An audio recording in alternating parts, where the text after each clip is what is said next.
എല്ലാവർക്കും PSC മാസ്റ്ററിൻ്റെ YouTube ചാനലിലേക്ക് സ്വാഗതം.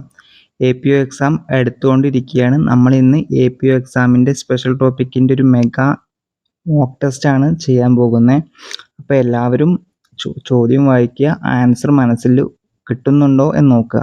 അപ്പോൾ നമുക്ക് സമയം കളയാതെ ഒന്നാമത്തെ ചോദ്യത്തിലേക്ക് പോവാം. കേരള ജയിൽ വകുപ്പിൻ്റെ ചരിത്രം ആരംഭിച്ചത് എപ്പോൾ? ഏത് വർഷമാണ്? 1956 കേരള ജയിൽ വകുപ്പിൻ്റെ ചരിത്രം ആരംഭിച്ചത്. 1956 രണ്ടാമത്തെ ചോദ്യം, കേരള ജയിൽ വകുപ്പ് രൂപം കൊണ്ടത് ഏത് സംസ്ഥാനങ്ങളിലെ ജയിലുകൾ സംയോജിപ്പിച്ചാണ്? ഏതൊക്കെയാണ്? ട്രാവൻകൂറും കൊച്ചിയും മലബാറും. ഓപ്ഷൻ ബി ആണ്. മൂന്നാമത്തെ ചോദ്യം, തിരുവിതാംകൂറിൽ പ്രിൻസിപ്പൽ ജയിൽ സ്ഥാപിതമായത് ഏത് വർഷം? ഏത് വർഷമാണ്? ഓപ്ഷൻ എ 1861 തിരുവിതാംകൂറിൽ പ്രിൻസിപ്പൽ ജയിൽ സ്ഥാപിതമായത്. നാലാമത്തെ ചോദ്യം, പൂജപ്പുരയിലെ സെൻട്രൽ ജയിൽ നിലവിലുള്ള സ്ഥലത്തേക്ക് മാറ്റിയത് ഏത് വർഷം? ഏത് വർഷമാണ്? 1886 പൂജപ്പുരയിലെ സെൻട്രൽ ജയിൽ നിലവിലുള്ള സ്ഥലത്തേക്ക് മാറ്റിയത്.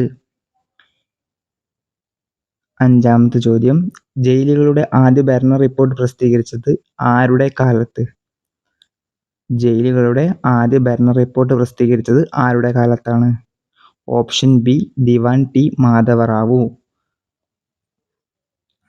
ആറാമത്തെ ചോദ്യം, എറണാകുളം സെൻട്രൽ ജയിലിന്റെ ആദ്യ സൂപ്രണ്ട് ആര്? എറണാകുളം സെൻട്രൽ ജയിലിന്റെ ആദ്യ സൂപ്രണ്ട് ആര്? Option C Robinson. ഏഴാമത്തെ ചോദ്യം, കേരളത്തിലെ ഏറ്റവും പഴക്കം ചെന്ന ജയിൽ ഏതാണ്? Option C Kozhikode special sub ജയിലാണ് കേരളത്തിലെ ഏറ്റവും പഴക്കം ചെന്ന ജയിൽ. എട്ടാമത്തെ ചോദ്യം, കണ്ണൂർ സെൻട്രൽ ജയിൽ സ്ഥാപിതമായത് എപ്പോൾ? ഏത് വർഷമാണ്? 1869. കണ്ണൂർ സെൻട്രൽ ജയിൽ സ്ഥാപിതമായത് 1869. ഒമ്പതാമത്തെ ചോദ്യം, കേരള സംസ്ഥാന രൂപീകരണ സമയത്ത് നിലവിലുണ്ടായിരുന്ന ജയിലുകൾ ഏതാണ് ആൻസർ? ഓപ്ഷൻ ബി കണ്ണൂരും വിയ്യൂരും തിരുവനന്തപുരം. നിലവിൽ 4 സെൻട്രൽ ജയിലുകളാണുള്ളത്. മലപ്പുറത്തും കൂടി വന്നിട്ടുണ്ട്.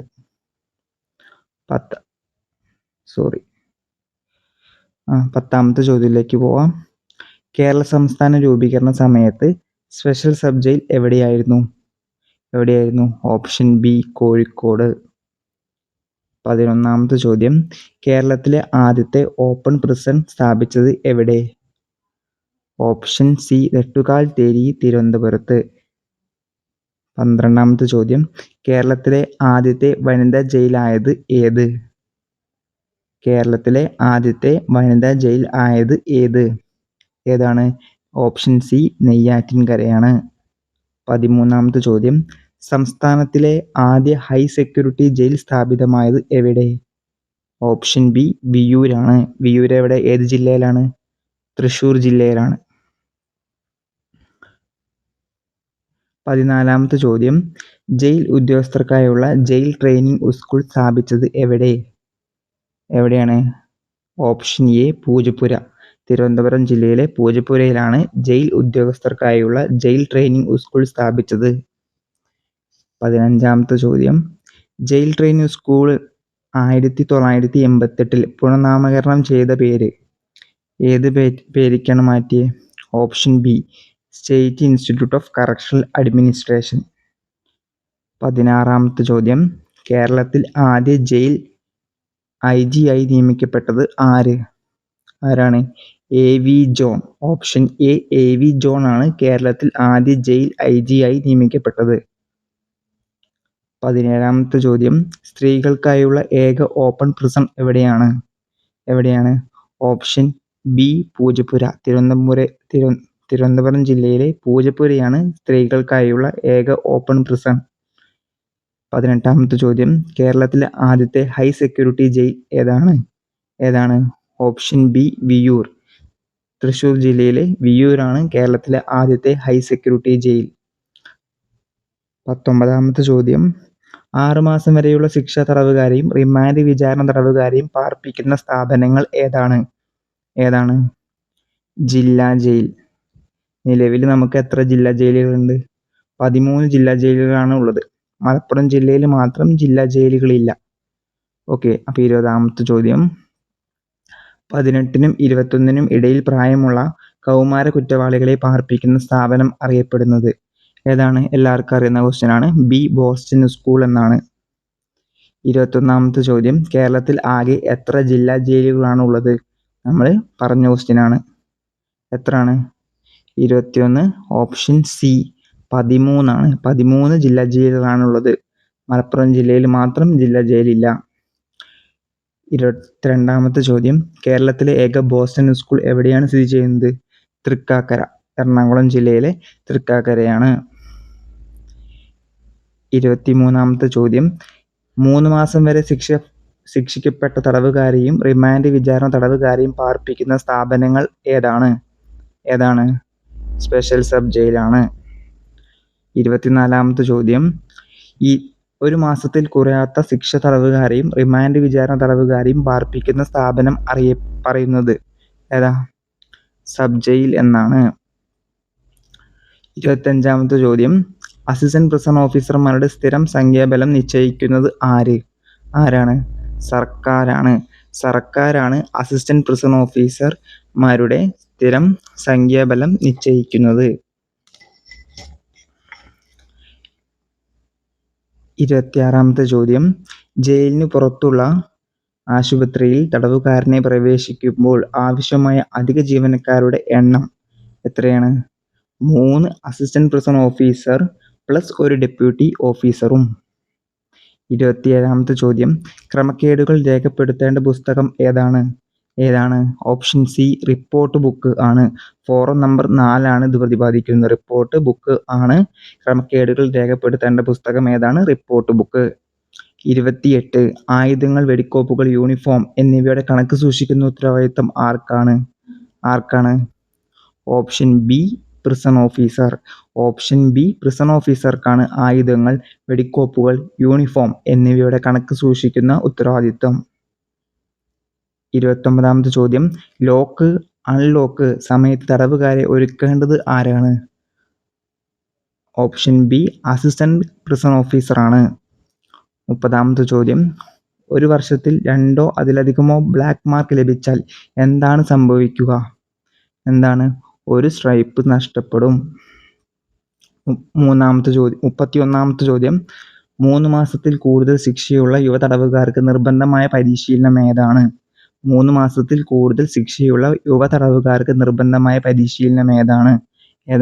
ഓപ്ഷൻ ബി ഭാഷ, വായന, എഴുത്ത്, ഗണിതം. 32ാമത്തെ ചോദ്യം, യുവ തടവുകാർ ദിവസവും എത്ര നേരം വ്യായാമം ചെയ്യണം?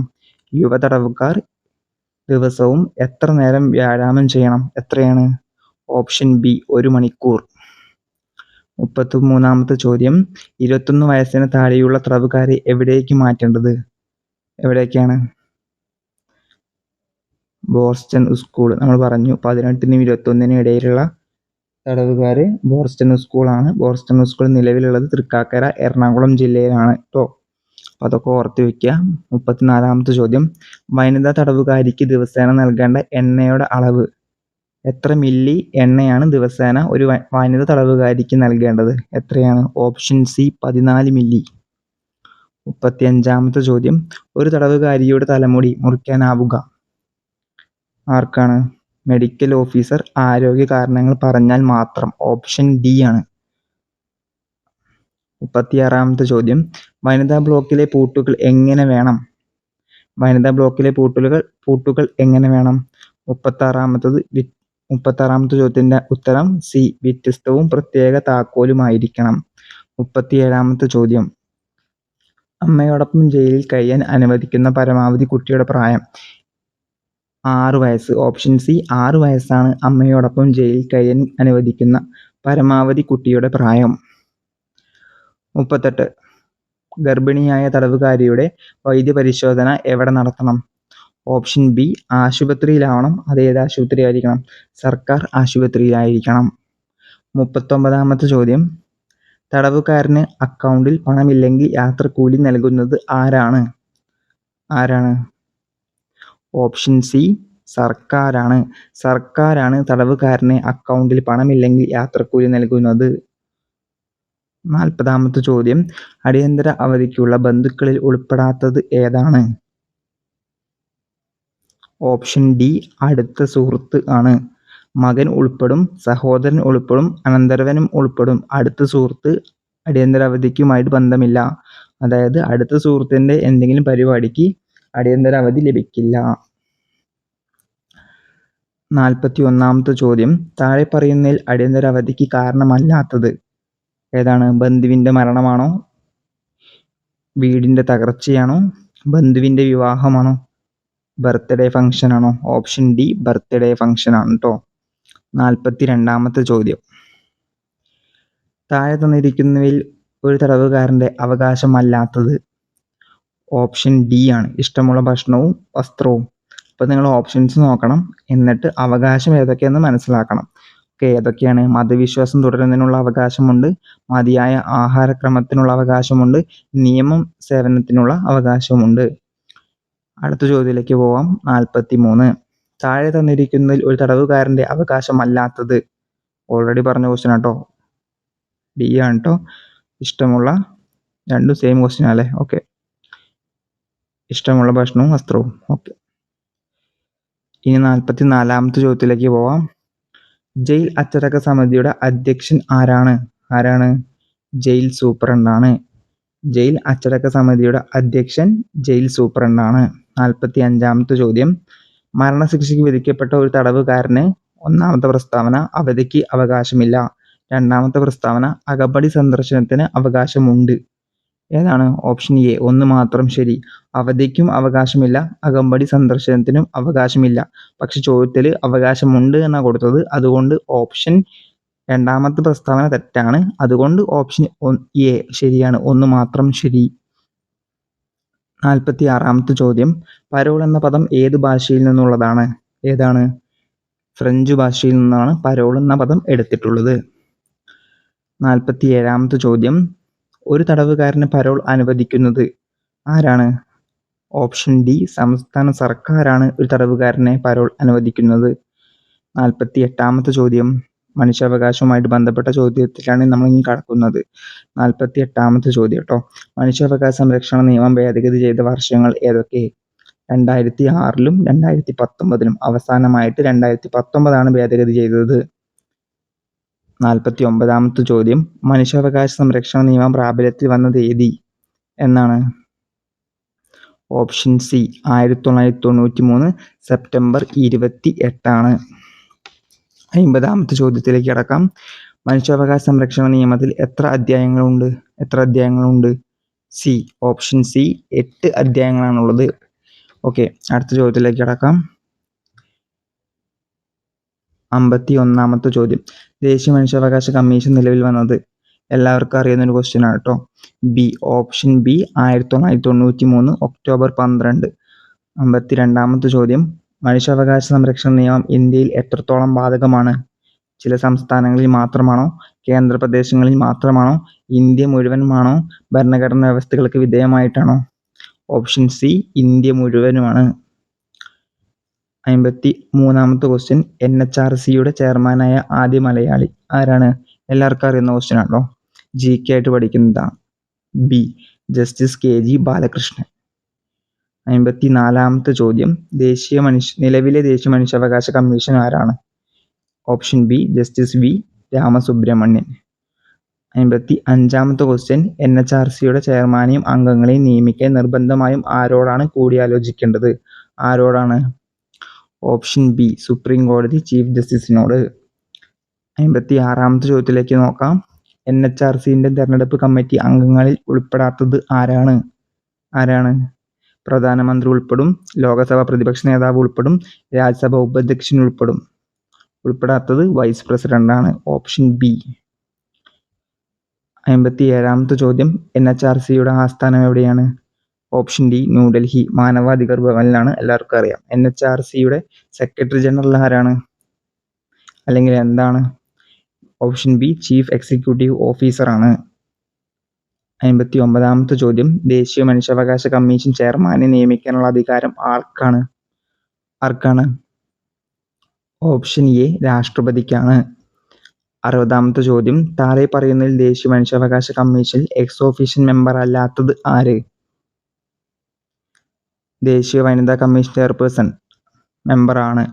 കേന്ദ്ര നിയമ വകുപ്പ് മന്ത്രി മെമ്പറാണോ? അല്ല, മെമ്പറല്ല. അപ്പോൾ ഇപ്പോൾ തന്നെ നമുക്ക് ആൻസർ കിട്ടി. ഓപ്ഷൻ ബി ആണ് ശരിയായത് അല്ലേ. ഓപ്ഷൻ ബി, കേന്ദ്ര നിയമ വകുപ്പ് മന്ത്രി അംഗമല്ല. ഓക്കെ. 61ാമത്തെ ചോദ്യം, താഴെ പറയുന്നതിൽ ദേശീയ മനുഷ്യാവകാശ കമ്മീഷൻ എക്സ് ഓഫീഷ്യൽ മെമ്പർ അല്ലാത്തത്? സെയിം ക്വസ്റ്റ്യൻ അല്ലേ, കേന്ദ്ര നിയമ വകുപ്പ് മന്ത്രി. 62ാമത്തെ ചോദ്യം, ദേശീയ മനുഷ്യാവകാശ കമ്മീഷൻ അംഗങ്ങളെ ശുപാർശ ചെയ്യുന്ന കമ്മിറ്റിയുടെ ചെയർമാൻ ആരാണ്? പ്രധാനമന്ത്രി. ഓപ്ഷൻ സി, പ്രധാനമന്ത്രി. ദേശീയ മനുഷ്യാവകാശ കമ്മീഷന്റെ മുഖ്യ കാര്യനിർവഹണ ഉദ്യോഗസ്ഥൻ ആരാണ്? Option A, secretary general. Secretary general ആണ് ദേശീയ മനുഷ്യാവകാശ കമ്മീഷന്റെ മുഖ്യ കാര്യനിർവഹണ ഉദ്യോഗസ്ഥൻ. 64ാമത്തെ ചോദ്യം, ആരോപിക്കപ്പെടുന്ന പ്രവൃത്തി ചെയ്ത തീയതി മുതൽ എത്ര കാലാവധി കഴിഞ്ഞ ശേഷം ഏതൊരു സംഗതിയിലും മനുഷ്യാവകാശ കമ്മീഷൻ അന്വേഷണ വിചാരണ തടവാൻ പാടുള്ളതല്ല? 1 വർഷം. അതായത് ഒരു വർഷം കഴിഞ്ഞിട്ടുള്ള ഒരു പ്രവൃത്തി അല്ലെങ്കിൽ കേസിലും മനുഷ്യാവകാശ കമ്മീഷൻ ഇടപെടുന്നതല്ല. 65ാമത്തെ ചോദ്യം, മനുഷ്യാവകാശ കമ്മീഷന്റെ കാര്യക്ഷമമായ നിർവഹണത്തിന് ഏത് റാങ്കിൽ കുറയാത്ത പോലീസ് ഓഫീസറെയാണ് സെക്ഷൻ 27 പ്രകാരം നിയോഗിക്കേണ്ടത്? ഏതാണ്? ഓപ്ഷൻ ഡി, IG ആണ് കേട്ടോ. 66ാമത്തെ ചോദ്യം, ദേശീയ മനുഷ്യാവകാശ കമ്മീഷൻ വാർഷിക പ്രത്യേക റിപ്പോർട്ടുകൾ സമർപ്പിക്കുന്നത് ആർക്കാണ്? കേന്ദ്ര സംസ്ഥാന സർക്കാരുകൾക്കാണ് ദേശീയ മനുഷ്യാവകാശ കമ്മീഷൻ വാർഷിക പ്രത്യേക റിപ്പോർട്ടുകൾ സമർപ്പിക്കുന്നത്. 67ാമത്തെ ചോദ്യം, 2019 ഭേദഗതിക്ക് മുമ്പ് ദേശീയ മനുഷ്യാവകാശ ചെയർപേഴ്സന്റെയും അംഗങ്ങളുടെയും കാലാവധി എത്രയായിരുന്നു? ഓപ്ഷൻ സി, 5 വർഷമായിരുന്നു. നിലവിൽ 3 വർഷമാണ്. ചോദ്യം വന്നു, ദേശീയ മനുഷ്യാവകാശ കമ്മീഷൻ ചെയർപേഴ്സന്റെയും അംഗങ്ങളുടെയും കാലാവധി എത്ര? 68ാമത്തെ ചോദ്യത്തിന്റെ ആൻസർ എത്രയാണ്? ഓപ്ഷൻ ബി, 3 വർഷം അല്ലെങ്കിൽ 70 വയസ്സ്. 69ാമത്തെ ചോദ്യം, സംസ്ഥാന മനുഷ്യാവകാശ കമ്മീഷന്റെ റിപ്പോർട്ട് എവിടെയാണ് സമർപ്പിക്കേണ്ടത്? സംസ്ഥാന നിയമനിർമ്മാണ സഭയിൽ. Option C. 70ാമത്തെ ക്വസ്റ്റ്യൻ, കേരള സംസ്ഥാന മനുഷ്യാവകാശ കമ്മീഷന്റെ ആദ്യ ചെയർമാൻ ആരാണ്? Justice M Pareeth Pillai. Okay. 71ാമത്തെ ചോദ്യം, കേരള സംസ്ഥാന മനുഷ്യാവകാശ കമ്മീഷന്റെ ആസ്ഥാനം എവിടെയാണ്? Option C, Thiruvananthapuram. 72ാമത്തെ ചോദ്യം, കേരള സംസ്ഥാന മനുഷ്യാവകാശ കമ്മീഷൻ രൂപീകൃതമായത് എപ്പോൾ? ഏത് ദിവസം? 1998 ഡിസംബർ 11. Option B. 73ാമത്തെ ചോദ്യം, സംസ്ഥാന മനുഷ്യാവകാശ കമ്മീഷന്റെ ചെയർപേഴ്സൺ ആയിരിക്കേണ്ട വ്യക്തി ആരാണ്? ഓപ്ഷൻ സി, ഹൈക്കോടതി ചീഫ് ജസ്റ്റിസോ അല്ലെങ്കിൽ ജഡ്ജിയോ ആയിരുന്ന വ്യക്തി. ഓക്കെ അല്ലേ. 74ാമത്തെ ചോദ്യം, സംസ്ഥാന മനുഷ്യാവകാശ കമ്മീഷനിലെ അംഗങ്ങളുടെ എണ്ണം എത്രയാണ്? ഒരു ചെയർപേഴ്സണും 2 അംഗങ്ങളുമാണ്. 74ാമത്തെ ആൻസർ ബി, ചെയർപേഴ്സണും 2 അംഗങ്ങളും. ഒരു ചെയർപേഴ്സണും 2 അംഗങ്ങളും, ടോട്ടൽ 3 പേര്. 75ാമത്തെ ചോദ്യം, മനുഷ്യാവകാശ കോടതികളെ കുറിച്ച് പരാമർശിക്കുന്ന അധ്യായം ഏത് അധ്യായത്തിലാണ്? ഓപ്ഷൻ ബി, അധ്യായം 6ലാണ്. മസ്തൂർ കിസാൻ ശക്തി സംഗതൻ സ്ഥാപിക്കാൻ നേതൃത്വം നൽകിയ വ്യക്തി ആര്? Option B, Aruna Roy. വിവരാവകാശവുമായി ബന്ധപ്പെട്ട ചോദ്യങ്ങളാണ് ഇനി വരിക കേട്ടോ. 77ാമത്തെ ചോദ്യം, വിവരാവകാശ നിയമം പാസാക്കാൻ കാരണമായ സാമൂഹിക പ്രസ്ഥാനം ഏത്? മസ്തൂർ കിസാൻ ശക്തി സംഗതൻ, MKSS. 78ാമത്തെ ചോദ്യം, വിവരാവകാശ നിയമം പാസാക്കിയ സമയത്ത് ഇന്ത്യയുടെ രാഷ്ട്രപതി ആര്? Option C, APJ Abdul Kalam. 79ാമത്തെ ചോദ്യം, ഇന്ത്യയിൽ ആദ്യമായി വിവരാവകാശ നിയമം പാസാക്കിയ സംസ്ഥാനം ഏതാണ്? Option C, Tamil Nadu. ടെലിഫോണിലൂടെ RTI അപേക്ഷ സമർപ്പിക്കാനുള്ള സംവിധാനം ആദ്യം ഏർപ്പെടുത്തിയ സംസ്ഥാനം ഏതാണ്? Option B, Uttar Pradesh. കൃത്യമായി വിവരം നൽകാത്ത PIO എന്ന് പറഞ്ഞ പബ്ലിക് ഇൻഫർമേഷൻ ഓഫീസർക്കെതിരെ ജാമ്യമില്ലാ അറസ്റ്റ് വാറന്റ് പുറപ്പെടുവിച്ച ആദ്യ സംസ്ഥാന വിവരാവകാശ കമ്മീഷൻ ഏതാണ്? 81ന്റെ ആൻസർ സി, അരുണാചൽ പ്രദേശ്. 82ാമത്തെ ചോദ്യം, വിവരാവകാശ നിയമം 2005 പ്രകാരം വിവരം ഇൻഫർമേഷൻ എന്നത് ഏത് സെക്ഷനിലാണ് നിർവചിച്ചിരിക്കുന്നത്? ഏതിലാണ്? ഓപ്ഷൻ എ സെക്ഷൻ 2F'ലാണ്. വിവരാവകാശ നിയമപ്രകാരം എല്ലാ പൗരന്മാർക്കും വിവരാവകാശമുണ്ടെന്ന് പ്രഖ്യാപിക്കുന്ന വകുപ്പ് ഏതാണ്? ഓപ്ഷൻ ബി സെക്ഷൻ 3 ആണ്. 84ാമത്തെ ചോദ്യം, വിവരാവകാശ നിയമപ്രകാരം വിവരം ലഭിക്കുന്നതിനുള്ള അപേക്ഷയെക്കുറിച്ച് പ്രതിപാദിക്കുന്ന സെക്ഷൻ ഏതാണ്? ഓപ്ഷൻ ബി സെക്ഷൻ 6 ആണ്. 85ാമത്തെ ചോദ്യം, അപേക്ഷ എഴുതാൻ കഴിയാത്ത പക്ഷം അപേക്ഷ തയ്യാറാക്കുന്നതിന് സഹായം നൽകേണ്ടത് ആരാണ്? 85 C, public information officer. Public information officer ഇല്ലെങ്കിൽ അത് അസിസ്റ്റന്റ് പബ്ലിക് ഇൻഫർമേഷൻ ഓഫീസർ ആയിരിക്കും. 86ാമത്തെ ചോദ്യം, പബ്ലിക് ഇൻഫർമേഷൻ ഓഫീസർ അപേക്ഷയ്ക്ക് മറുപടി നൽകേണ്ട പരമാവധി സമയം എത്രയാണ്? 86ാമത്തെ ഓപ്ഷൻ സി 30 ദിവസം. അത് APIO ആണെങ്കിലോ, അസിസ്റ്റന്റ് പബ്ലിക് ഇൻഫർമേഷൻ ഓഫീസർ ആണെങ്കിൽ 35 ദിവസമാണ് കേട്ടോ. RTI അപേക്ഷ ഫീസ് എത്ര? 10 രൂപ. എല്ലാവർക്കും അറിയാവുന്ന ക്വസ്റ്റ്യൻ ആണ്. 87 ഓപ്ഷൻ ബി 10 രൂപ. 88, ഒരാളുടെ ജീവൻ അല്ലെങ്കിൽ സ്വാതന്ത്ര്യം ബാധിക്കുന്ന വിവരങ്ങൾ നൽകേണ്ട സമയം 48 മണിക്കൂർ. PYQ ക്വസ്റ്റ്യൻ ആണ്, ശ്രദ്ധിക്കണം. 89ാമത്തെ question, assistant public information officer അപേക്ഷയ്ക്ക് മറുപടി നൽകേണ്ട സമയം. നമ്മൾ ഓൾറെഡി പറഞ്ഞ ചോദ്യം അല്ലേ? ഓപ്ഷൻ സി 89, ആൻസർ സി 35 ദിവസം. 90ാമത്തെ ക്വസ്റ്റ്യൻ, RTI പ്രകാരം മൂന്നാം കക്ഷി എന്നതിൽ ഉൾപ്പെടുന്നത് ഏതാ? അപേക്ഷകനല്ലാത്ത ഏതൊരു വ്യക്തിയും. 91ാമത്തെ ചോദ്യം, കേരളത്തിൽ CD അല്ലെങ്കിൽ ഇലക്ട്രോണിക് മീഡിയ വഴി വിവരം ലഭിക്കാൻ ഈടാക്കുന്ന ഫീസ് എത്ര രൂപയാണ്? ഓപ്ഷൻ സി 75 രൂപ. 92ാമത്തെ ചോദ്യം, A4 പേപ്പറിൽ കേരള സർക്കാരിനുമായിട്ട് ബന്ധപ്പെട്ടതാട്ടോ, വിവരം ലഭിക്കാൻ പേജ് 1 എത്ര രൂപ നൽകണം? എത്രയാണ്? 92 ബി 3 രൂപയാണ് A4 പേപ്പറിൽ വിവരം ലഭിക്കാൻ പേജ് 1 കൊടുക്കേണ്ട ഫീസ് രൂപ. 93ാമത്തെ ചോദ്യം, മൂന്നാം കക്ഷിയുമായി ബന്ധപ്പെട്ട വിവരങ്ങളെക്കുറിച്ച് പ്രതിപാദിക്കുന്ന സെക്ഷൻ ഏതാണ്? Option D 11. മൂന്നാം കക്ഷി എന്ന് പറയുന്നത് അപേക്ഷകനല്ലാത്ത ഏതൊരു വ്യക്തിയും ഉൾപ്പെടും. 94ാമത്തെ ചോദ്യം, വിവരം നൽകുന്നതിൽ വീഴ്ച വരുത്തിയാൽ ഒരു ദിവസത്തിന് ഈടാക്കാവുന്ന പിഴ എത്രയാണ്? 250 രൂപ. അങ്ങനെ എത്ര രൂപ വരെ പോവാം? 25,000 രൂപ വരെ പോവാം. 95ാമത്തെ ചോദ്യം, വിവരങ്ങൾ വെളിപ്പെടുത്തുന്നതിൽ നിന്ന് ഒഴിവാക്കപ്പെട്ട വിവരങ്ങൾ പറയുന്ന സെക്ഷൻ 95, ആൻസർ ബി സെക്ഷൻ 8 ആണ്. 96ാമത്തെ ചോദ്യത്തിലേക്ക് കടക്കാം. കേന്ദ്ര വിവരാവകാശ കമ്മീഷൻ നിലവിൽ വന്നത് എപ്പോൾ? ഈ നിയമം നിലവിൽ വന്നത് 2005 ആണ്. അപ്പോൾ 2005 ഒക്ടോബർ 12-നാണ് കേന്ദ്ര വിവരാവകാശ കമ്മീഷൻ നിലവിൽ വന്നത്. കേന്ദ്ര വിവരാവകാശ കമ്മീഷന്റെ ആസ്ഥാനം എവിടെയാണ്? CIC ഭവൻ, ഡൽഹിയിൽ. CIC ഭവൻ ഡൽഹിയാണ് കേന്ദ്ര വിവരാവകാശ കമ്മീഷന്റെ ആസ്ഥാനം. 98ാമത്തെ ചോദ്യം, ചീഫ് ഇൻഫർമേഷൻ കമ്മീഷണറെ നിയമിക്കാൻ ശുപാർശ ചെയ്യുന്ന കമ്മിറ്റിയിൽ ഉൾപ്പെടാത്തത് ആരാണ്? 98ന്റെ ആൻസർ സി, രാഷ്ട്രപതിയാണ് കേട്ടോ. കമ്മിറ്റിയിൽ ഉൾപ്പെടുന്നത് രാഷ്ട്രപതിയാണ്. നിയമിക്കുന്നതൊക്കെ രാഷ്ട്രപതിയാണ്, പക്ഷെ കമ്മിറ്റിയിൽ സെലക്ഷൻ ചെയ്യുന്ന കമ്മിറ്റിയിൽ രാഷ്ട്രപതിയില്ല. പ്രധാനമന്ത്രിയുണ്ട്, ലോകസഭ പ്രതിപക്ഷ നേതാവുണ്ട്, പ്രധാനമന്ത്രി നാമനിർദ്ദേശം ചെയ്യുന്ന കേന്ദ്ര ക്യാബിനറ്റ് മന്ത്രിയുണ്ട്. 99ാമത്തെ ചോദ്യം, ചീഫ് ഇൻഫർമേഷൻ കമ്മീഷണറെയും ഇൻഫർമേഷൻ കമ്മീഷണർമാരെയും നിയമിക്കുന്നത് ആര്? നമ്മൾ മുന്നേ പറഞ്ഞ ചോദ്യം അല്ലേ? അതാണ് 99ാം ആൻസർ രാഷ്ട്രപതി. നിയമിക്കുന്നതും നീക്കം ചെയ്യുന്നതും രാഷ്ട്രപതിയാണ്.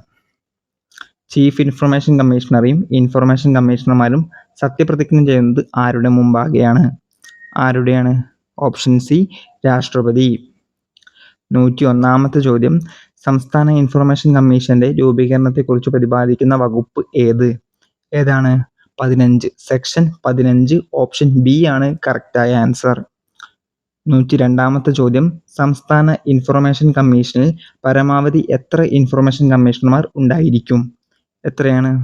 Option C 10. ടോട്ടൽ 11 പേര്, ഒരു ചെയർമാനും ബാക്കി 10 ഇൻഫർമേഷൻ കമ്മീഷണർമാരുമാണ്. 103-ാമത്തെ ചോദ്യം സംസ്ഥാന ചീഫ് ഇൻഫർമേഷൻ കമ്മീഷണറെയും ഇൻഫർമേഷൻ കമ്മീഷണർമാരെയും നിയമിക്കുന്നത് ആരാണ്? ഓപ്ഷൻ സി ഗവർണറാണ്. 104-ാമത്തെ ചോദ്യം സംസ്ഥാന ചീഫ് ഇൻഫർമേഷൻ കമ്മീഷണറും ഇൻഫർമേഷൻ കമ്മീഷണർമാരും സത്യപ്രതിജ്ഞ ചെയ്യുന്നത് ആരുടെ മുമ്പാകെയാണ്? Option D governor. നിയമിക്കുന്നതും സത്യപ്രതിജ്ഞ ചൊല്ലുന്നതും ഗവർണറുടെ മുമ്പാകെയാണ്. 105-ാമത്തെ ചോദ്യം കേരള സംസ്ഥാന വിവരാവകാശ കമ്മീഷന്റെ ആസ്ഥാനം എവിടെയാണ്? എല്ലാവർക്കും അറിയുന്ന ക്വസ്റ്റ്യൻ. ഓപ്ഷൻ സി തിരുവനന്തപുരത്ത്.